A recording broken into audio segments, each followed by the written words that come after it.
एक रात अपने घर पर टीचर साक्षी अपने स्टूडेंट्स के एग्जाम पेपर चेक कर रही थी।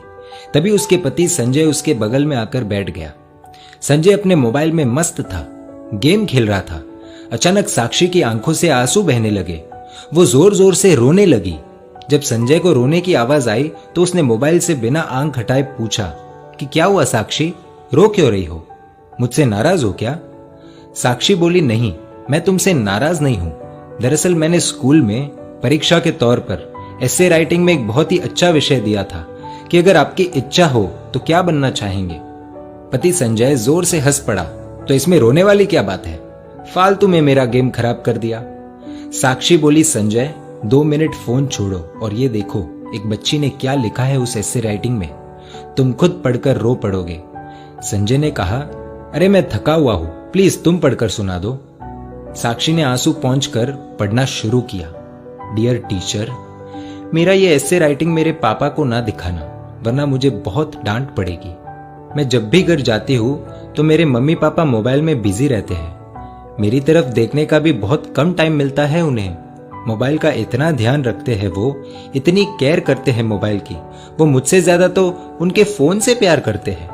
मेरे पापा और मम्मी शाम को थक जाते हैं, लेकिन उसके बाद मेरे साथ वक्त नहीं बिताते, अपने मोबाइल के साथ वक्त बिताते हैं। उनके पास उनके मोबाइल के लिए बहुत समय है, लेकिन मेरे लिए बिल्कुल भी समय नहीं है। मैं 3 बार बुलाती हूँ तो मेरी आवाज उन्हें सुनाई नहीं देती और मोबाइल की हल्की सी रिंगटोन भी बज जाए तो अपना काम छोड़कर मोबाइल देखते हैं। मेरी इच्छा होती है कि मेरे मम्मी पापा मुझे अपने हाथों से खाना खिलाएं, लेकिन खाना खाते वक्त भी उनके एक हाथ में मोबाइल ही रहता है। मैंने तो सुना था सुबह उठकर एक माँ अपने बच्चों को उठाती है, देखभाल करती है, लेकिन मेरी मम्मी सुबह उठते ही मोबाइल देखती है, मुझे कभी नहीं उठाती। मेरे पापा अपने मोबाइल में पूरे दिन फालतू वीडियोस देखते हैं, हर समय गेम खेलते रहते हैं, लेकिन अगर मैं उनके पास मेरा कोई काम लेकर जाऊं तो कहते हैं बेटा आई एम बिजी। इतना ही नहीं, अब मेरी मम्मी ने खुद के वीडियोस बनाने शुरू कर दिए हैं, इसीलिए कई बार रात में देर से सोती है तो सुबह देर से उठती है। और सुबह जब मेरा टिफिन तैयार नहीं रहता तो मुझे पैसे देकर कहती है कैंटीन में खा लेना। मेरे टिफिन से भी ज्यादा जरूरी मम्मी को उनका स्मार्टफोन है। हाँ, डॉटर्स डे के दिन दोनों मेरे साथ फोटो लेते हैं, और वो मेरे लिए नहीं, अपने अपने स्टेटस में डालने के लिए, जिससे दुनिया को पता चले कि वो भी ट्रेंड के साथ चल रहे हैं। वीडियो कॉलिंग पर अपने दोस्तों के साथ 1-1 घंटे तक बातें करते हैं, लेकिन जब मैं कोई कहानी सुनाने कहूँ तो कहते हैं बेटा इंटरनेट पर सुन लो। वो दोनों ही मेरी आदतें बिगाड़ रहे हैं। फिर कल अगर मैं गलत रास्ते पर चली गई तो पूरी दुनिया मुझे गलत बताएगी। इसलिए मेरा हमेशा से सपना रहा है कि मैं भी एक स्मार्टफोन बन जाऊं।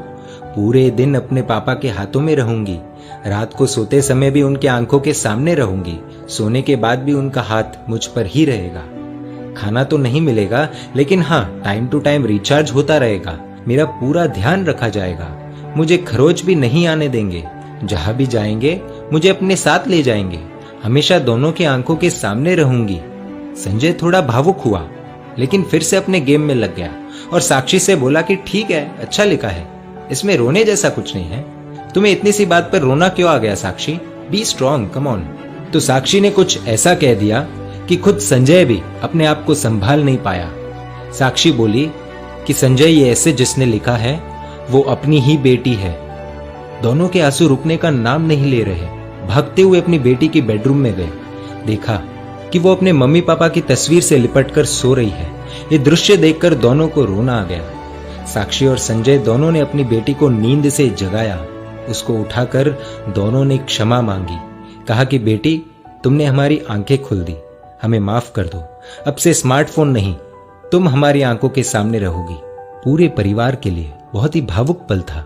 दोस्तों, इस कहानी से आपको क्या सीख मिली कमेंट द्वारा बताएं, और अगर आपको लगता है कि ये कहानी शेयर करने जैसी है तो तुरंत अपने दोस्तों, परिवारजनों और रिश्तेदारों के साथ शेयर कीजिए। और ऐसी सुंदर कहानियों के लिए emotional video stories page like कर दीजिए और YouTube पर हमें सब्सक्राइब कर दीजिए।